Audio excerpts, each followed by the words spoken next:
Hello, good evening po sa inyong lahat.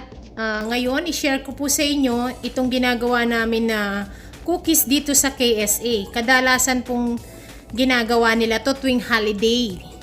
Ito po ay 3 ingredients lang ay napakasarap na cookies. So, ito po yung gagawin natin. So, ito po ay vegetable ghee. Ayan, ito po siya. Kung wala po kayo nito, substitute nyo ay butter. Pwede po yan. So, kung kayo'y nasa KSA, yan po yung gamitin ninyo. Kung sa Philippines naman kayo, butter lang po. Ito, ganyan. So, gagawin po natin yan dito. Lalagay natin dyan. Gagamitan to natin ng mixer machine. Ayan po yung butter natin. I-ano lang po natin ito. I-beat natin yan hanggang maging fluffy siya.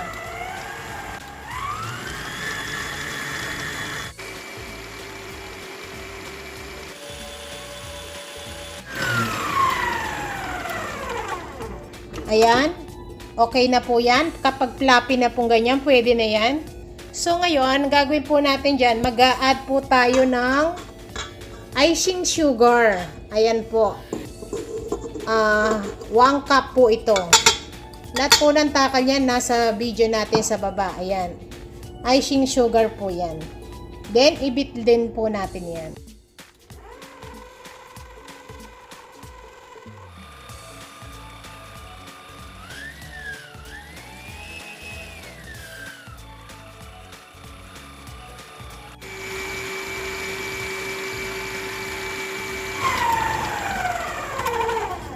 Ayan po, pwede na yan.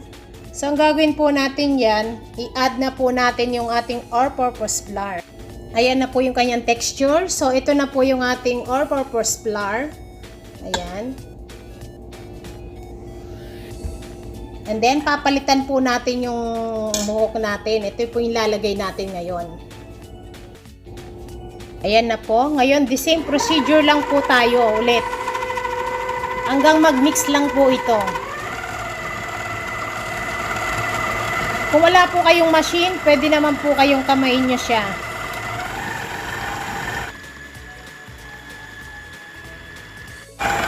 Yung pong gilid-gilid niya, pwede nyo siyang stop. Ganituhin nyo po. Kasi minsan po dumidikit yan. Yan. Tulungan nyo siya. Huwag nyo po siyang i-overmix. Ayan. Katamtaman lang po. So yan. Pwede na po yan.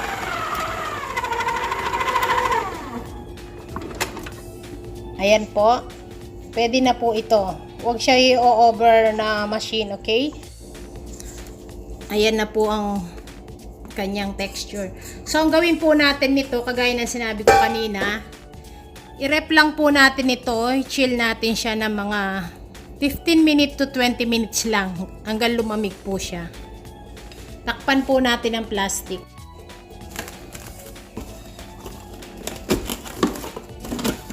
So, ayan na po. Palamigin muna natin sa ref. Ito na po, malamig na siya.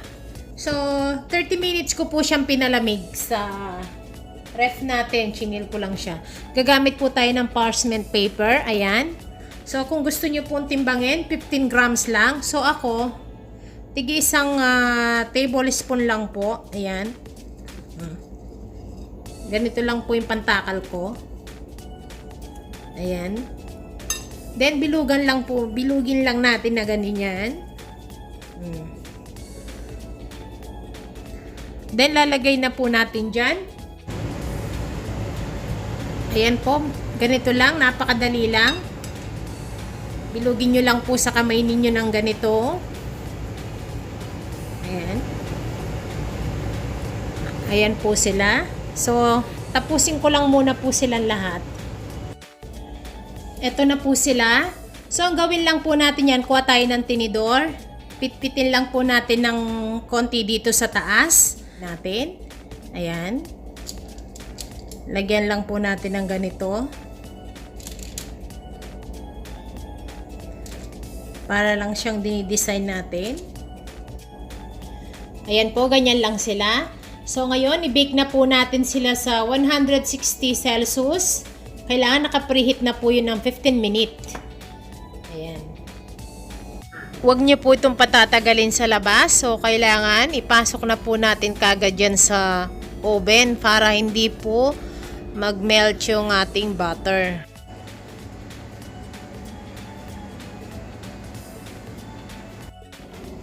At ito po yung pangalawang batch natin. Dahil hindi po kumasya dun sa isang lalagyan ko. Meron po akong mani dito. Ayan, walnuts o kaya peanut. Anong gusto nyo? Pwede nyo pong ilagay dyan. Ganituhin nyo dyan. Oh. Ayan.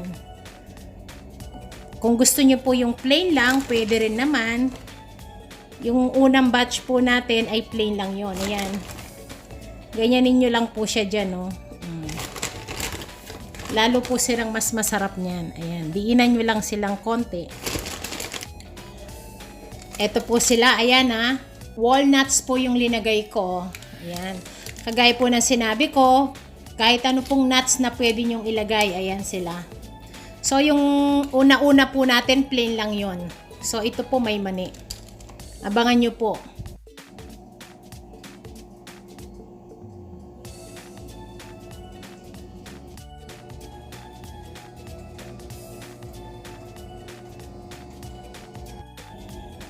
Ayan na po yung nauna natin. So, ayan. Luto na po yan sila.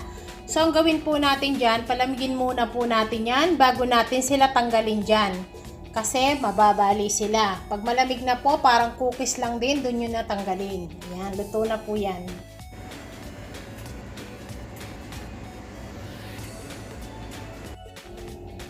Ito na po yung pangalawang batch natin na may peanut.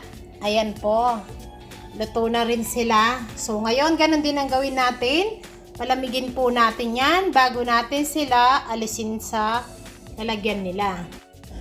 Ito na po yung mga cookies natin. Ayan. 3 ingredients po lang yan. Ay napakasarap nila. Ito po yung ginagawa namin dito sa KSA tuwing holiday. Yan po. Karamihan gumagawa silang ganyan. Ito po ay may peanuts kahit anong gusto nyong ilagay. So, ngayon malamig na po sila. Tikman natin. Ayan po. Sarap po niyan. At ito naman po yung may mani. Tikman din natin. Ayan po. Maraming salamat po. Gawa na po kayo. Ang sarap.